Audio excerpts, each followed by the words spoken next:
सभी को स्वागत, अभिनंदन और सभी को खूब सारी बधाई, शुभकामनाएं। आज इस योजना की भूमि पूजन की, इस कार्यक्रम की निश्चित रूप से आज हम लोग बड़े प्रसन्नित हैं और हमारी प्रसन्नता इस योजना को लेकर भी, की शुरुआत को लेकर भी है और साथ ही साथ हम लोग हमारे आदरणीय नेता रविंद्र चौबे जी का भिलाई की नगरी में स्वागत करना भी चाहते थे। बड़ी जोश खरोश से हम सब उनका इंतजार कर रहे थे। आज कुछ राजनीतिक कारणों के कारण उनका यहाँ पर आगमन नहीं हो पा रहा है। हम सब उनको याद कर रहे हैं और मैं मंच के माध्यम से हमारे नेता आदरणीय भूपेश बघेल जी को बहुत दिल से धन्यवाद करूंगा। हमारे नेता आदरणीय रविंद्र चौबे जी को बहुत दिल से आभार करूंगा कि जिस तरीके से उन्होंने भिलाई के सर्व समाज से जुड़ी हुई समस्याओं को इतनी जल्दी, इतनी त्वरित रूप से समाधान किया।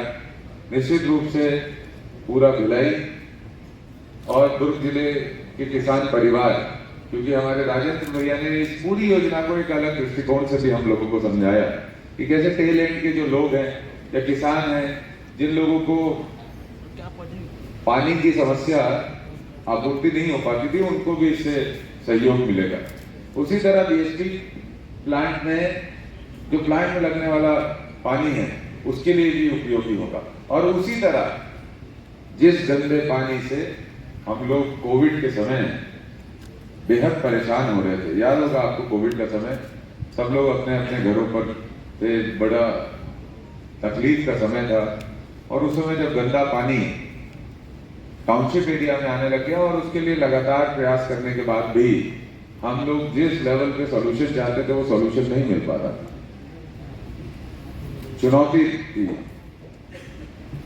लेकिन इस चुनौती को अगर आज हम लोग सामना करके आगे बढ़ रहे हैं तो मैं इसमें कहूंगा कि इसमें किसी एक व्यक्ति का नहीं, इसमें बहुत संयुक्त प्रयास से ये सब संभव हो पाया है।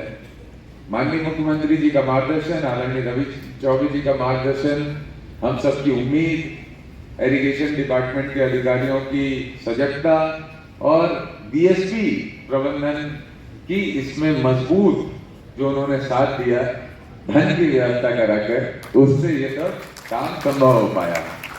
देखिए, मुझे ये लगता है कोई भी जब अच्छा काम होता है, राम काज कह सकते हैं, पर राम काज जब होता है तो कोई एक व्यक्ति उसका प्रणेता नहीं होता।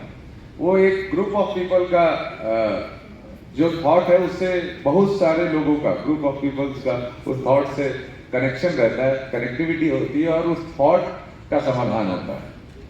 जैसे पानी की आवश्यकताएं, गंदे पानी से हम लोग भिलाई वासी परेशान थे। इसका दर्द हमारे आदरणीय माननीय मुख्यमंत्री जी को भी था कि भिलाई के लोगों को साफ पानी पहुंचाना है। वैसे ही टाउनशिप में जो हमारे अधिकारीगण हैं, उनको नियमित रूप से जो पानी की आवश्यकता रहती है, उसके लिए उनको जो पानी की आपूर्ति कम हो पाती है उसकी पूर्ति करनी थी। वैसे ही इरिगेशन डिपार्टमेंट जो टोटली फोकस रहता है कि किसानों को सिंचाई का पानी ज्यादा से ज्यादा मुहैया करा पाए, उसके लिए जो उस समय चैलेंज आता है बरसात के समय, उसको देखते हुए वो भी चाहते थे कि ऐसी कोई योजना बन जाए जिससे वो किसानों को ज्यादा से ज्यादा पानी दे पाए। और हम सब फिर कार्यकर्ता जो जनता के बीच में रहते हैं, हम सब तो उम्मीद करते ही हैं कि हमारे क्षेत्र के लोगों को लाभ हो। उन लोगों के बीच में हम लोग लगातार सक्रिय रहते हैं, जाते रहते हैं, उनको विश्वास दिलाते रहते हैं कि हम आपकी समस्याओं को उचित माध्यम से, उचित स्तर पर रखेंगे और हमारे जो नेता हैं वो सुनकर आपका समाधान करेंगे। तो इस तरीके से सबके संयुक्त प्रयास से ये सब संभव हो पाता है। जिस दिन गंदा पानी भिलाई में आने लगा, उस समय की बात अगर आप याद करेंगे तो उस समय बहुत सारे हमारे प्रबुद्ध जन, बहुत सारे पक्ष विपक्ष के लोग, और चूंकि सार्वजनिक जीवन है, हर तरह की बातें आती है, बहुत सारे लोगों ने अलग अलग कयास लगाए। बहुत सारे लोगों ने कहा कि अब तो हो गया, अब तो कभी इससे निजात नहीं मिल पाएगा। पिछले दिनों में हमने देखा कुछ हमारे वरिष्ठ नेताओं ने इसको अलग अलग दृष्टिकोण से प्रचारित करने की कोशिश की, लेकिन मुझे ये लगता है कि हमारे लिए जो प्रमुख है वो है कि हम काम करें अपना।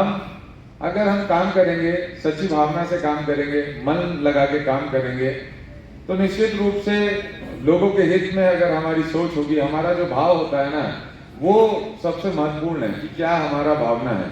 अगर हमारी भावना अच्छी रहेगी तो ऊपर वाला भी साथ देता है और रास्ते निकालते हैं, और वही परिणाम है जो आज हम लोग इतना बड़ी योजना का भूमि पूजन करने जा रहे हैं।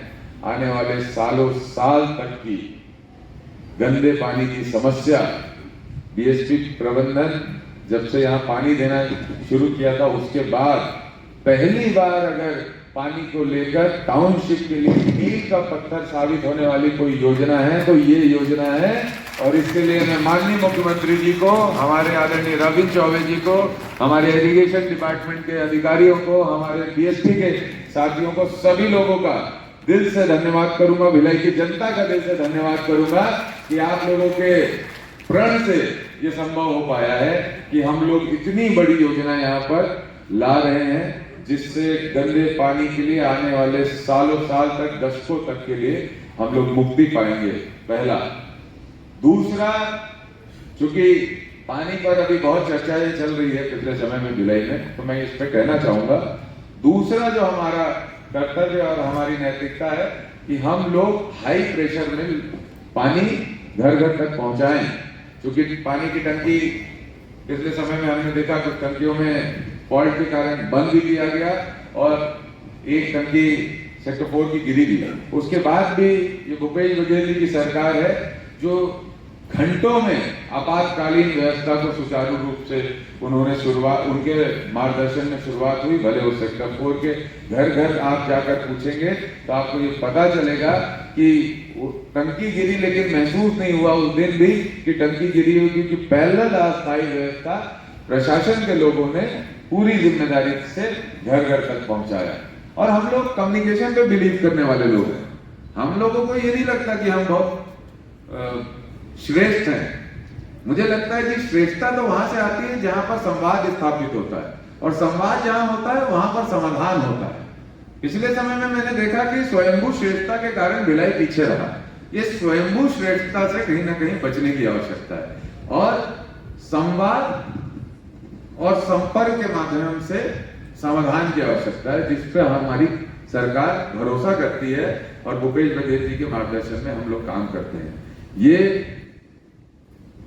भिलाई एक ऐसा शहर है जो अपने अंदर सब कुछ समाता है, मिनी भारत जैसा स्वरूप। जैसे राजेंद्र भैया अपनी बात कह रहे थे कि भिलाई को पानी पहुंच जाता है, और हम जो नदी के किनारे थे गांव के लोग, उनको पानी नहीं मिल पाता। वैसे ही भिलाई की भी एक अलग भावना है।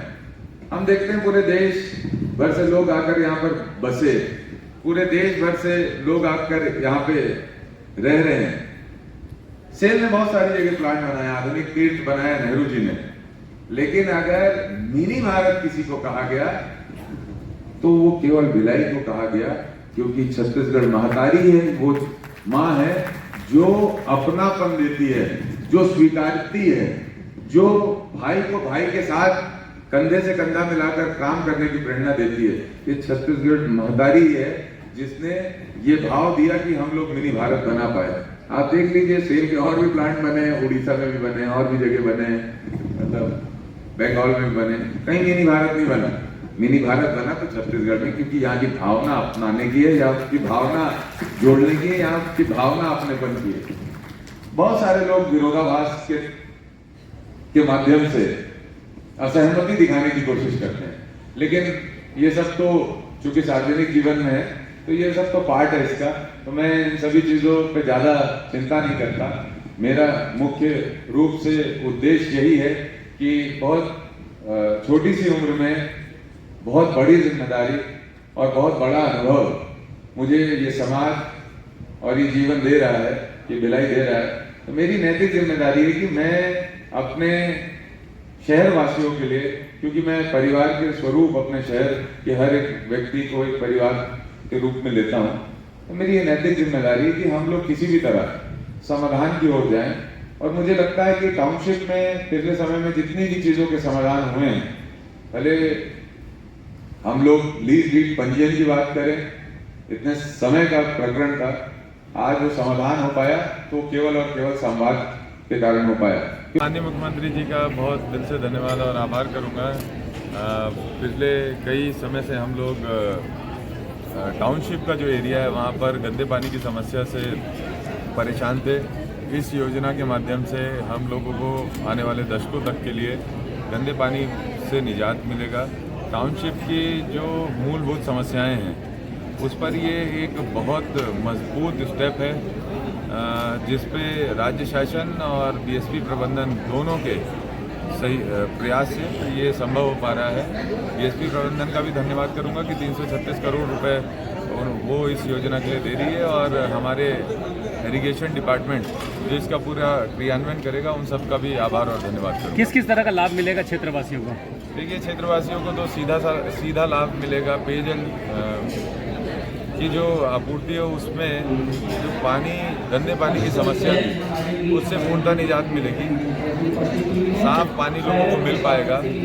और ये समस्या पहले हम याद करेंगे जब से कोविड का समय था, उस समय से हम लगातार बहुत प्रयास के बाद भी इस समस्या से पूरी तरह हम लोगों को निजात नहीं मिली थी।